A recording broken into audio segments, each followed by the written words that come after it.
Hi and Merry Christmas and seasonal greetings.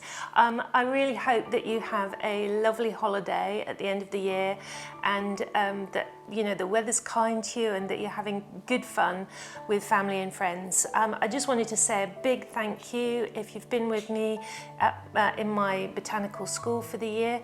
We've done so many things this year. We've done beautiful tulip design and plants from around the world, as well as vegetables, and we started our sketchbooks as well, which is it's really nice to have all of that variety through the year.